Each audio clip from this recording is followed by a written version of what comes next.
That is, I mean, that's a good point you make about the run of games. And I think it's something that, because City won, we're not really thinking about it. But there is a parallel universe where, City were coming off a game they should have lost the week before against Southampton. So if it sounds like I'm skipping over the League Cup, there's a reason. I don't care. Right? It's not City, it's not West Ham, it's not United who played in the League Cup. It's a bunch of guys with double-barreled last names I've never heard of. So, but that run, right? Performance against Southampton was poor.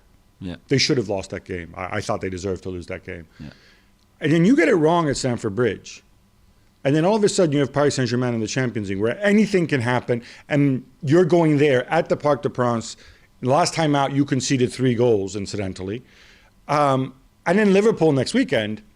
And then all of a sudden, you could find yourself in a really uncomfortable situation in the break. So I think after the fact, we don't realize, but the pressure was on Pep. And we can say like, oh, well, Pep's got he's got a lifetime subscription at City. There's no pressure on him. But the pressure he puts on himself, the second guessing that he second guesses himself, and we've seen him do that in the past.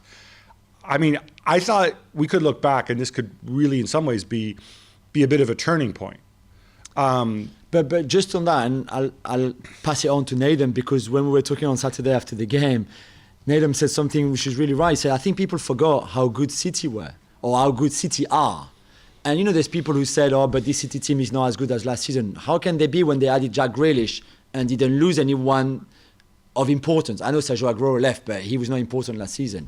So how can they be worse than last season when they added an incredible player to an already very strong squad who didn't lose any of their important players? But anyway, and I think, Nedum, you were so right when you texted me and said, maybe people forgot how good City are and how good City were. Yeah, I think so, because when you look at, say, the teams that are in the top 4, when they're at the best, they're obviously very, very good. But what I think we saw from City at Stamford Bridge, I don't think I'd see that from Liverpool, from Man United, if they tried to play their best game there, because they controlled the game. They limited Chelsea's attacks, and they had more chances and so on, and they looked comfortable overall. You look back at Ederson, he had some big moments catching balls and so on, but he didn't have a shot to save at Stamford Bridge with that setup, with that crowd, with that energy for the team. That, like, Chelsea probably couldn't have been more confident going into the game. It's for the first time in probably a year or so where City weren't favourites to win a game. So, like, their level of performance, their ceiling, I think, is just a bit higher than some of these other teams. Whether or not they hit it every week is a different matter. But for City, I understand what you're trying to say, Gab. Like, the pressure could, in theory, have been on. But at the end of the day, especially with this PSG game, which is coming at an interesting time, I wouldn't be surprised if Pep made changes for that game and then tried to get it ready for the Liverpool game away, because as things have fallen with the Champions League, it's the second Champions League game after winning the first.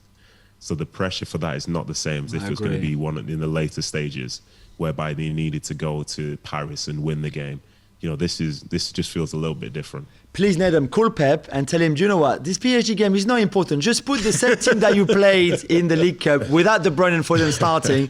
More kids from the academy. It's good experience for them. They go to Paris, can do a bit of shopping on the Champs-Élysées. We've got the Arc de Triomphe, a new look Arc de Triomphe if you want to go and sightseeing. Then you go to the Parc des Princes, you lose 2-1, 1-0. It's okay, it's not bad. Course, And then you move on. You win at Liverpool. Was it the Arc de Triomphe that the idiot, the guy, was it Cristo, the guy who goes and like... It's all wrapped into some sort of paper. I'm digressing here a little bit. This was really cool when you did the Reichstag like 4 years ago. Yeah. This is stupid and trite now. Just stop. Stop giving this guy money to do this nonsense. It really bugs the crap out of me. It's his nephew, because he passed. Cristo passed. So his nephew... Oh, was it like the brand name? Yeah, took over the idea, the project. He took over the project of what? Like... Copying what Uncle Cristo did? Yeah, exactly. So stupid. I don't know. Honestly, like, come up with something new. Seriously. Call yourself an artist. You're supposed to be creative. The legacy. You just want the legacy of his uncle, also, it's Paris. Y'all have enough stuff. You don't need this. You don't need these gimmicks. I don't mind it too much. Go and cover something up in Manchester where Nedum lives. Nedum's house. It's too big. It's too big. Well, I don't know about that. There's no such thing as too big, is there? All right, I want to hit another point. I know I'm tempted to go back to the Gabriel Jesus is not a center forward and this recognized striker nonsense, but I'll move on from that because I think I've beat up Augie enough on this point. Yeah, and it's a good point. But implicitly in what Tuchel said after the game, does this mean that we're not going to see Conte, Jorginho, and Kovacic together again? Because I feel like I don't need to see that.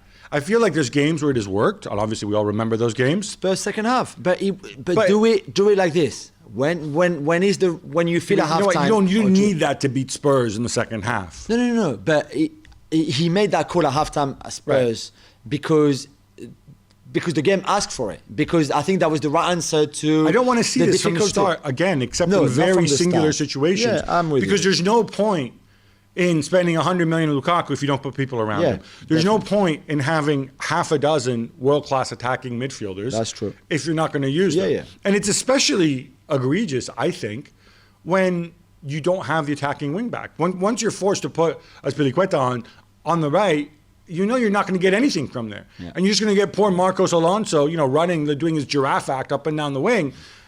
He was the entire attack. Yeah. Apart from the strikers. I mean, I looked at that. Funny, I pointed out the contrast in this game, right, between what Alonso brought attacking wise, and I think he actually did okay, with given the circumstances he was in, versus João Cancelo. And it's easy for João Cancelo to make those runs because you got so much talent that you can pass to along the way. You got. The opposing team is freaking out about, where's De Bruyne? Where's Foden gone? What's Grealish doing? Yeah. And so it just creates more space, right? I mean, it's a basic thing, Nedum, right? If you've got much better players around you and the opposition's worrying about them, it's a heck of a lot easier than when you're the best player on the team, right? Yeah, without a doubt. Like, when you look at City, in that game, I think that Jack Grealish was probably one of City's worst players. Like, I don't think he had a bad game, but I don't think he stood out in the game at all. Yet still, he needed to be respected because he's Jack Grealish coming off the summer and the years that he's had. So for City, you don't have to rely on any particular player when you've got so many players who can step up in any particular moment. Whereas, like I said earlier, with Chelsea, I'm literally looking, unless it's a set piece, who are you thinking that's going to score the goals for Chelsea in open play? It's like it's Alonso. It's Alonso. Yeah, exactly. That's legit. You've got Alonso, you have Werner, and you have Lukaku. Like that. That's it. So it seems weird, but then also with Tuchel, you look at it, and how many games do you think he'll look at this season and think that he needs to start with 3 defensive midfielders? Yeah. You know what I mean? It's not going to be many. I think that was more of a one-off than something which we'll see on a week-to-week basis because he knows it's not progressive.